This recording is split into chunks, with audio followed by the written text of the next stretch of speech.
Professor Nageshwar Pawan Kalyan గారి మీద మనోహర్ మీద చేసినటువంటి వ్యాఖ్యలను బేషరతుగా ఉపసంహరించుకున్నారు.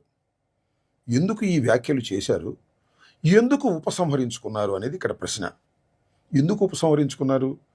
తనకొచ్చినటువంటి సమాచారం తప్పు కాబట్టి నేను ఉపసంహరించుకుంటున్నాను అని ఉపసంహరించుకున్నారా, లేక తాను చేసిన వ్యాఖ్యల పట్ల తెలుగుదేశం, జనసేన కూటమి బెదిరింపులకు భయపడి చేసుకున్నారా, లేక ఎల్లో మీడియా ఛానల్స్లో ఆయన్ని ట్రోల్ చేస్తున్నటువంటి విధానాన్ని చూసి బాధపడి వెనక్కు తీసుకున్నారా?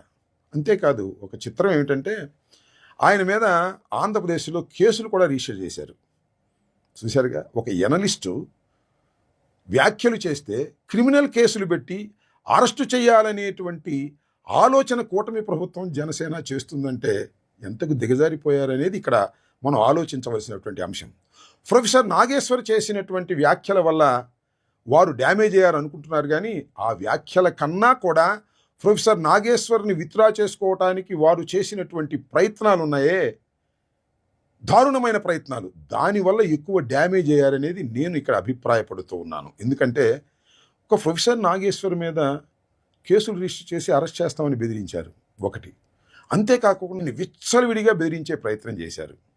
ప్రొఫెసర్ నాగేశ్వర్ తెలివిగలవాడు కావచ్చు, ఆయనకి చాలామంది అభిమానులు ఉండొచ్చు, కానీ పాపం ఎంత ఆయన అరెస్ట్ చేస్తే తట్టుకోగలడా, లోపల పెడితే తట్టుకోగలడా, ఆయనకి ఉన్న పొలిటికల్ పార్టీ అండగా ఉందా, ఇవన్నీ చూసుకున్న తర్వాత చిన్న ప్రాణం పాపం భయపడిపోయి ఉంటాడు.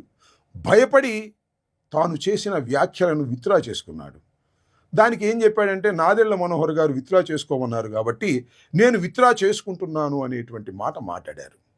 ఏమండి, ఒక ప్రొఫెసర్, ఒక ఎనలిస్ట్ టీవీల్లో వ్యాఖ్యలు చేస్తే ఏమైనా బూతులు తిట్టాడా? తనకు తెలిసిన విషయాన్ని విశ్లేషకుడుగా చెప్పాడు, దాని మీద కేసులు పెట్టి అరెస్ట్ చేసేటువంటి కార్యక్రమం చేస్తారా? పవన్ కళ్యాణ్ గారు ఇక్కడ ఆలోచించుకోవాల్సిన అంశం ఏమిటంటే, ఇలాంటి ప్రయత్నాలు చేయటం వలన మీరు డ్యామేజ్ అవుతున్నారు పబ్లిక్లో అనే విషయాన్ని గుర్తుపెట్టుకోండి. ఈరోజు ఉదయం ఒక వీడియో చూశాను, దానిలో నారాయణ గారు సిపిఐ ఆయన ఒక మాట చెప్తున్నాడు.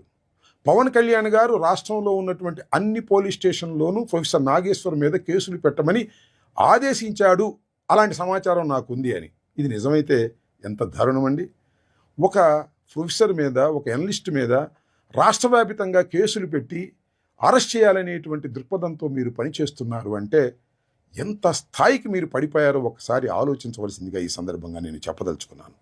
నేను పూర్తిగా విశ్వసిస్తున్నది ఏమిటంటే, ప్రొఫెసర్ నాగేశ్వర్ గారు భయపడి విత్డ్రా చేసుకున్నట్టుగా నేను భావిస్తున్నాను. ఇలాంటి చర్యల వల్ల పవన్ కళ్యాణ్ గారు మరింతగా తన ప్రభను కోల్పోతాడనేది నా అభిప్రాయం. పవన్ కళ్యాణ్ గారు ఇలాంటి రాజకీయ వ్యాఖ్యలు లేదా తన మీద ఆరోపణలు చేసినప్పుడు ఆయన స్పందించవలసిన తీరేంటి?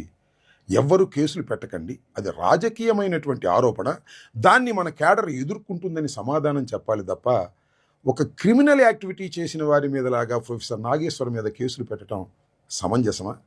ఇలా అయితే ఎన్ని కేసులు పెట్టాలి? ఇవాళ మీ దగ్గర అధికారం ఉండొచ్చు, చంద్రబాబు నాయుడు గారు మీరు కలిసి ఉండొచ్చు, పోలీసులు మీరు చెబితే వినవచ్చు. అందువల్ల ఒక ప్రొఫెసర్ని కేసులు పెట్టి ఇబ్బంది పెట్టాలని బెదిరించి విత్డ్రా చేసుకునే కార్యక్రమాలు చేయటం వలన మీరు మరింతగా డ్యామేజ్ అవుతున్నారు. నిజం చెప్పాలంటే ప్రొఫెసర్ నాగేశ్వర్ చేసిన వ్యాఖ్యల కన్నా కూడా మీరు ఆ వ్యాఖ్యల తర్వాత ప్రవర్తించిన తీరు, ఆయన్ని బెదిరించిన పద్ధతి వల్ల మీ క్రెడిబిలిటీ మరింతగా దిగజారిపోయిందనే విషయాన్ని మీరు గమనించాలి. ఒకవేళ పవన్ కళ్యాణ్ గారు వెళ్ళి అమిత్ షాని, జగన్మోహన్ రెడ్డి గారిని అరెస్ట్ చేయడానికి పర్మిషన్ అడిగితే తప్పు కూడా ఏమీ లేదు. ఎందుకంటే కూటమిలో మీరు ఒక బాధ్యులు. జగన్మోహన్ రెడ్డి గారు స్కాములు చేశాడు, లక్షల కోట్లు కాజేశాడని అనేకమైన ప్రచారాలు మీరు, చంద్రబాబు నాయుడు గారు కలిసి చేశారు కదా. అలాంటప్పుడు అరెస్ట్ చేయడానికి మీరు ప్రయత్నం చేయడంలో పెద్ద ఆశ్చర్యపడాల్సిన అవసరం లేదు. కానీ దాన్ని కూడా తప్పుకుపోయేటటువంటి పరిస్థితుల్లో మీరున్నారు. ఇది చాలా దురదృష్టకరమైనటువంటి పరిణామం.